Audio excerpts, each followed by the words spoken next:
Saudara-saudara, ada masalah iman Kristen yang selalu diperdebatkan. Baik itu masalah keilahian Kristus. Kelahirannya, misalnya ada yang bilang bukan tanggal 25, ada yang bilang itu adalah perayaan Dewa Matahari, dan juga misalnya masalah Trinitas atau Tritunggal. Ini masalah-masalah klasik yang selalu diperdebatkan dalam iman Kristen. Sampai-sampainya orang yang beragama lain pun ikut mengomentari. Tapi hari ini izinkanlah saya memberikan jawaban cerdas terhadap apa itu Tritunggal. Kata Trinitas dari bahasa Latin Trinus yang berarti tiga. Trinitas pertama kali dikemukakan oleh Tertullianus. Ada dua kata yang berpengertian tunggal atau menunjukkan angka ya, yaitu cardinal number dan cardinal unity atau cardinal number dan cardinal unity. Cardinal number itu seperti 1, 2, 3, 4, 5, 6 dan seterusnya. Sedangkan cardinal unity yaitu misalnya saya bilang begini, yang pertama, yang kedua, yang ketiga. Atau dengan kata lain, pada waktu orang menikah, ada laki dan perempuan dikatakan dipersatukan menjadi satu. Dua menjadi satu. Itu namanya cardinal unity. Saudaraku, kekristenan bukanlah agama yang berkembang dari ajaran dinamisme atau animisme kepada politeistik lalu kemudian menjadi monoteistik. Tetapi di dalam kitab Kejadian pasal 1 saja sudah menjelaskan peran pribadi Tritunggal yang telah bersama sejak kekekalan dalam penciptaan, dan ketiga pribadi itu tidak pernah mengalami evolusi. Jadi Kristen bukanlah agama barbar, agama yang berkembang alanya, atau alanya lahir lalu menjadi tiga Allah. Jadi doktrin Kristen tentang keesahan Allah sudah tercatat jelas dalam Alkitab, khususnya pasal 1 tadi. Dan doktrin Tritunggal ini banyak mengalami perdebatan, maka perlu kita telisik ya, atau kita perlu menggalinya, memberi pengertian yang teologis. Saudaraku, kita percaya ada tiga pribadi yang kekal, yaitu Bapa, Anak, dan Roh Kudus. Bapa bukan anak, anak bukan Roh Kudus, dan Roh Kudus bukan Bapa. Namun Bapa adalah Allah, Anak adalah Allah, dan Roh Kudus adalah Allah. Tritunggal adalah peristiwa Allah menjelma atau berinkarnasi menjadi manusia, atau Allah mengambil rupa manusia dalam pribadi anaknya, dan Roh Kudus keluar dari Sang Bapa. Jadi baik Bapa dan Anak dan Roh Kudus adalah Allah. Lalu timbul pertanyaan, mengapa hanya 3 pribadi, bukan 4, 5 dan seterusnya? Apakah logika kata kita dalam kitab Kejadian pasal 1 ayat 26 yang berkata, baiklah kita menciptakan manusia menurut gambar dan rupa kita, merujuk pada 3 pribadi dan hanya 3 pribadi saja yang kekal? Atau mungkin bisa 4 atau lebih daripada 3 pribadi yang kekal? Nah, untuk itu kita coba perhatikan ya. Ada beberapa ayat seperti Matius 12 ayat 31 sampai 32, Lukas 12 ayat 10 misalnya, Markus 3 ayat 29. Saya tidak membacakan semua, tapi saya ambil satu ayat saja. Misalnya Lukas 12 ayat 10 berbunyi demikian. Setiap orang yang mengatakan sesuatu melawan anak manusia, ia akan diampuni. Tetapi barang siapa menghujat Roh Kudus, ia tidak akan diampuni. Nah, melalui ayat-ayat di atas jelas bahwa hanya ada 3 pribadi kekal yang disebut Allah. Sekali lagi, hanya 3 pribadi kekal yang disebut Allah. Hujat terhadap Allah dan Anak atau Yesus menurut Alkitab dapat diampuni. Tapi terhadap Roh Kudus tidak dapat diampuni lagi sebab tidak ada pribadi keempat kekal atau setara dengan ketiga pribadi tersebut yang bisa menyadarkan manusia akan dosa. Artinya bahwa Roh Kudus itu pribadi terakhir yang berfungsi untuk menyadarkan, menginsafi. Nah, kalau Allah saja sudah tidak bisa menginsafi seseorang, siapa yang bisa menginsafi orang dan bisa bertobat? Manusia, contoh pendeta, mengkhotbahkan firman Allah dan orang terinsafi lalu bertobat. Itu bukan pekerjaan pendeta, tapi pekerjaan Roh Kudus. Jadi kalau Roh Kudus bisa ditolak karyanya, mana mungkin dia bisa menerima apa yang kekal. Tidak ada lagi Allah keempat yang akan berkarya dalam sejarah penebusan manusia. Jadi hanya ada 3 pribadi kekal dan abadi yang telah menyatakan diri di dalam Bapa melalui penciptaan, dalam Anak melalui karya penebusannya, dan dalam Roh Kudus melalui penyempurnaan karya keselamatannya. Jadi tidak ada lagi pribadi keempat yang setara, sehakikat, dan semaha kuasa ketiga pribadi itu. Makanya hujat terhadap Roh Kudus tidak dapat diampuni. Selanjutnya ada beberapa ayat yang menyatakan bahwa hanya ada 3 pribadi yang bisa kita lihat baik dalam Kisah Rasul pasal 2 ayat 4, Kisah Rasul 2 ayat 33, Kisah Rasul 10 ayat 44, Efesus 4 ayat 30, 1 Yohanes 5 ayat 7. Jadi cuma 3 pribadi. Logika berpikir manusia mencoba menganalogikan Trinitas dengan gambaran matahari. Yakni matahari memiliki cahaya, panas, dan api. Tritunggal dianalogikan juga dengan seorang bapa dengan 3 peran, yaitu bisa menjadi ayah di rumah, dosen saat mengajar, dan menjadi pendeta saat berkhotbah. Tritunggal adalah 3 pribadi dengan peran yang berbeda-beda. Semua gambaran di atas menurut saya itu tidak bisa menganalogikan Tritunggal, karena seorang bapak apabila tidak menjadi dosen pun bisa, atau hanya menjadi pendeta saja bisa. Ia tetap seorang bapak. Tetapi jika Allah tidak menjadi anak atau pribadi kedua untuk menebus, dan Roh Kudus adalah pribadi ketiga yang menghibur dan menyempurnakan, maka bukan Allah orang Kristen. Jadi mencipta, menebus, dan menyempurnakan adalah satu paket kerja dari Allah dalam keputusan atau degree dan kedaulatan atau sovereignty ilahi untuk menciptakan langit dan bumi beserta segala isinya. Jadi kalau saya menjadi bapak rumah tangga, menjadi dosen, menjadi pendeta, kalau saya tidak jadi dosen sekalipun, saya berubah jadi seorang pengusaha, bisa. Tetapi kalau Allah tidak menjadi manusia, menebus manusia berdosa, tidak bisa. Karena itu adalah satu paket kerja. Alkitab secara jelas memaparkan peran ketiga pribadi dalam penciptaan. Dan kitab Kejadian memulainya dengan kalimat pada mulanya. Nah, kata pada mulanya adalah resit atau in the beginning. Menunjukkan sebelum adanya waktu ketiga pribadi sudah ada. Peran ketiga pribadi sangat jelas, yakni Bapa menciptakan langit dan bumi. Di situ memakai bara Elohim haaretz wehas samayim. Roh Kudus melayang-layang atau mengerami bumi, ruach merakepet. Dan oleh firman, dafar atau logos, segala sesuatu diciptakan. Jadi kekristenan mengatakan bahwa keeksistensi dan koeternal, sekali lagi, koeksistensi dan koeternal ketiga pribadi ini menjadi satu di dalam kekekalan atau dalam transendensinya. Dan juga tatkala menjelma atau imanensi menjadi manusia.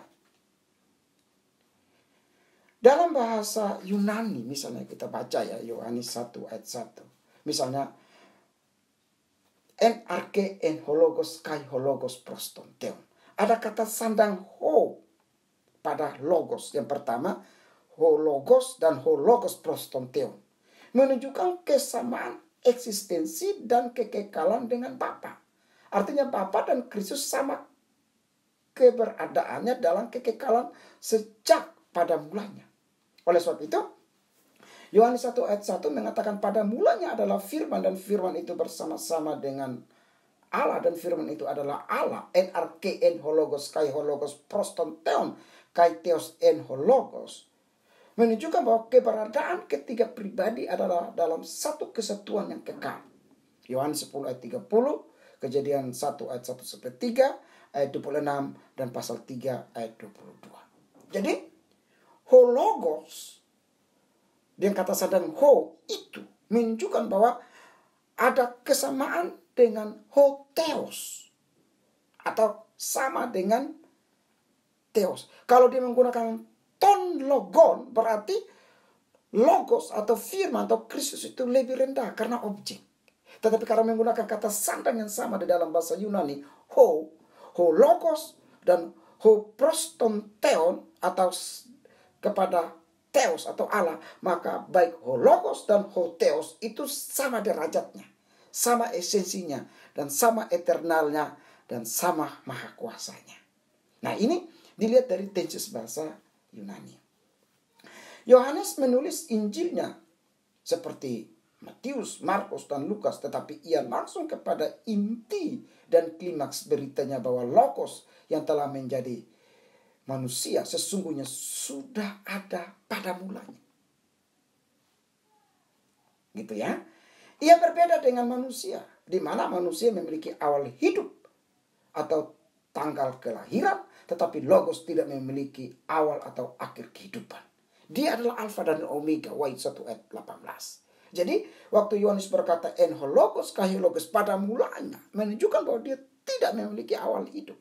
Saya dan saudara punya tanggal lahir, meskipun nanti punya tanggal mati, tetapi masih misteri. Nah, oleh karena itu, logos yang tidak berawal, logos yang adalah alfa dan omega, itu yang sudah ada. Dan itulah yang dikatakan oleh Yohanes bahwa yang sudah ada itu sekarang memperkenalkan diri. Dan oleh Yohanes menjelaskannya secara detail dan tuntas. Untuk itu syarat mengerti Trinitas adalah 1, harus menjadi anak Allah. Yohanes 1 ayat 12. Orang yang bukan anak tidak mungkin bisa mengerti siapakah ayahnya atau mengerti Bapa dalam kesatuan. Tidak mungkin kalau belum dicerahkan, kalau belum menjadi anak Bapa. Yang kedua, untuk bisa mengerti Trinitas, maka kita harus lahir baru, born again. Contoh, dalam Yohanes 3 ayat 10, Yesus marah kepada Nikodemus. Karena di pasal 3 ayat 1 sampai seterusnya, itu 3 kali ada argumentasi antara Nikodemus dan Yesus. Bagaimana lahir baru? Yesus bilang, kamu harus lahir baru masuk kerajaan surga. Nikodemus bingung sendiri. Untuk itu Yesus di ayat 10 berkata, kamu seorang pengajar tapi tidak mengerti. Karena kata born again atau anoten dalam bahasa Yunani berpengertian lahir dari atas, bukan lahir biologis atau lahir secara jasmani. Jadi harus dilahirkan, dirubahkan dulu. Change of mind, change of heart, change of affection, change of life. Itu mesti dirubahkan, terutama mind dan heart-nya dan life-nya. Jadi mainnya dirubahkan dulu. Kalau mainnya masih berpikiran seperti Nikodemus, yang tidak bisa mengerti bagaimana masuk kerajaan surga, bagaimana selamat. Tapi waktu kita lahir baru kita mengerti. Oh, ternyata masuk surga harus melalui sebuah proses yang dinamakan born again atau lahir kembali. Yang ketiga, Trinitas hanya bisa dimengerti dengan iman, bukan sekedar logika. Jadi kalau dengan logika, mentok. Dengan logika, mentok. Begitu. Karena bagaimana Allah bisa menjadi manusia? Bagaimana dikandung dari Roh Kudus tanpa benih laki-laki dan benih perempuan? Logika tidak bisa. Sekali lagi, logika tidak bisa menyatakan ini. Hanya bisa dengan iman. Orang Yahudi mengakui keesaan Allah dalam kredo mereka, yaitu Ulangan 6 ayat 4. Sema Yisrael, Adonai Elohenu, Adonai Echad. Dengarlah Tuhan, dengarlah Israel. Tuhan itu Allah kita dan Tuhan itu Esa. Sehingga saudaraku, tadi dijelaskan bahwa dalam kitab pertama Perjanjian Lama menjelaskan 3 pribadi secara jelas. Yakni Bapa yang mencipta, dan pribadi ketiga yang melayang-layang di atas permukaan air, dan pribadi kedua yaitu melaluinya segala sesuatu diciptakan. Sehingga kalau kita baca juga dalam 1 Yohanes 5 ayat 7 atau disebut dengan Yohanes koma, jelas mengatakan bahwa sebab ada 3 yang memberi kesaksian di dalam surga, yaitu Bapa, Firman, dan Roh Kudus, dan ketiganya adalah satu. Tritunggal bukan produk kekristenan atau hasil pemikiran para filsuf Kristen, tetapi Alkitablah yang menyatakannya. Jadi Trinitas adalah kesimpulan seluruh Perjanjian Lama dan Perjanjian Baru, dan bukan masalah Allah dimengerti dengan akal atau Deus revelatus, tetapi Allah diterima dengan iman, Deus absconditus. Pemahaman bahwa Allah hanya satu saja, baik di teologi Yahudi dan Kristen, sudah finish. Contoh, Yakobus 1 ayat 19, Yakobus 2 ayat 19. Engkau percaya bahwa hanya ada satu Allah saja. Itu baik. Tetapi setan-setan pun juga percaya akan hal itu dan mereka gemetar. Jika mengerti Trinitas itu adalah orang yang lahir baru atau telah diadopsi menjadi anak melalui penebusan Kristus, maka mungkinkah di luar kekristenan orang bisa mengerti Tritunggal? Tidak mungkin.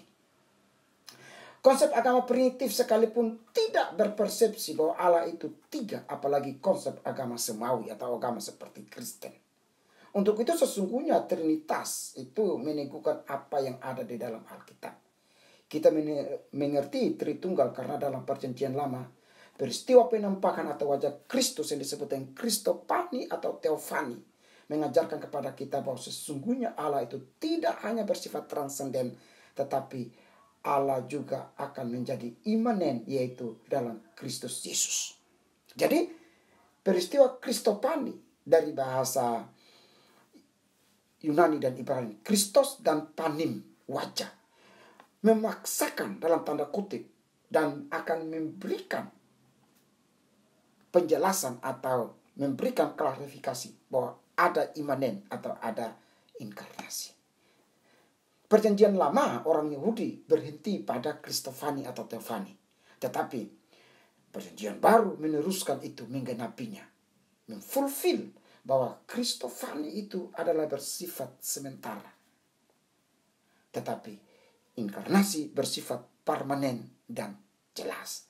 Kristofani hanya menemani sebentar dan akan berakhir. Contoh, malaikat menemui Abraham dan segala macam. Setelah itu tidak tinggal bersama dengan Abraham. Tetapi dengan adanya Kristofani akan membawa kepada inkarnasi. Yaitu bahwa Allah menjadi manusia. Supaya bisa diraba, bisa disentuh, bisa diolok, bisa dipaku, bisa diludahi, bisa dicaci maki, dan bisa mati. Nah, saudara-saudara, ada satu lagu dalam KPPK nomor 391 atau dalam Kidung Jumat, yaitu hormat bagi Allah Bapa, hormat bagi anaknya, hormat bagi Roh Kudus, ketiga yang esa. Haleluya, haleluya, ketiga yang esa. Tidak bilang ketiga yang 3, enggak, tetapi ketiga yang esa. Nah, akhirnya solusi teologi Kristen perihal Tritunggal adalah seperti yang dikatakan Paulus dalam 1 Korintus 8 ayat 6.